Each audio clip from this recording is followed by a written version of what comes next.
पूरे देश भर में वक्फ कानून को लेकर जी हां सियासी संग्राम छिड़ा हुआ है। पूरे देश भर में वक्फ बिल को लेकर प्रदर्शन लगातार जारी है। इन सब के बीच में एक खबर ये निकलकर सामने आई है कि नीतीश और नायडू की मुश्किलें लगातार बढ़ रही हैं।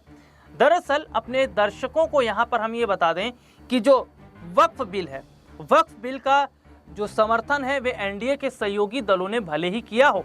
लेकिन यहाँ पर यह देखा जा रहा है कि एनडीए के सहयोगी दलों को अब बड़ा नुकसान होता दिखाई दे रहा है, क्योंकि जो एनडीए के सहयोगी दल हैं वे सीधे सीधे तौर पर अब बड़ी मात खाते नजर आ रहे हैं, क्योंकि जो मुस्लिम वोटर्स हैं और जो दलित वोटर्स हैं वो अब एनडीए के सहयोगी दलों से खुद को किनारा कर रहे हैं, क्योंकि विपक्षी पार्टियों ने ये साफ कर दिया है कि ये जो एनडीए के सहयोगी दल हैं, चाहे वो चंद्रबाबू नायडू की पार्टी हो, चाहे वे नीतीश की पार्टी हो, चाहे वे चिराग की पार्टी हो या वे आरएलडी हो, तमाम जितनी भी पार्टियां हैं ये सब केवल सत्ता का सुख भोगना चाहती हैं। इन्हें वोटर से मतलब नहीं है, इन्हें मतलब जनता से नहीं है, इन्हें समुदायों से मतलब नहीं है। और सबसे बड़ी बात है कि बीजेपी इस बात को भली भांति जानती और समझती है कि उन्हें मुसलमान वोट बैंक नहीं मिलता है, हालांकि दलित वोट बैंक जरूर मिलता है, लेकिन अब ऐसे में देखा जा रहा है कि जिस तरीके से लगातार दलितों का अपमान भारतीय जनता पार्टी की तरफ से हुआ है, डॉक्टर भीमराव अंबेडकर को लेकर जो बयान दिया अमित शाह ने, उस पर काफ़ी ज़्यादा राजनीति होती नजर आई। दूसरी तरफ आप एक चीज़ देखिए कि जिस तरीके से ये देखा जाता है कि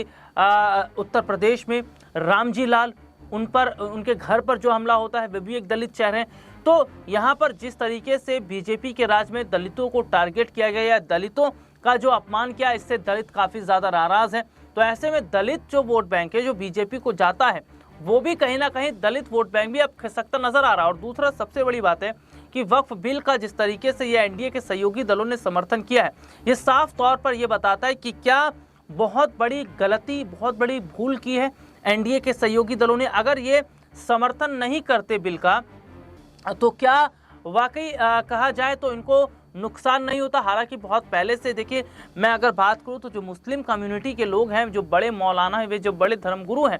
ये जो बड़े लीडर हैं, वे ये साफ कह रहे थे कि अगर नीतीश और नायडू अगर इस बिल का समर्थन करते हैं तो हम इनको वोट नहीं देंगे। तो ऐसे में देखा जा रहा है कि क्या मोदी की वजह से, क्या बीजेपी के फैसलों की वजह से जो एनडीए के सहयोगी दल हैं इन्होंने अपने ही पैर पर कुल्हाड़ी मार ली है, और क्या अब इनको आने वाले समय में सबसे बड़ा नुकसान वाकई उठाना पड़ेगा।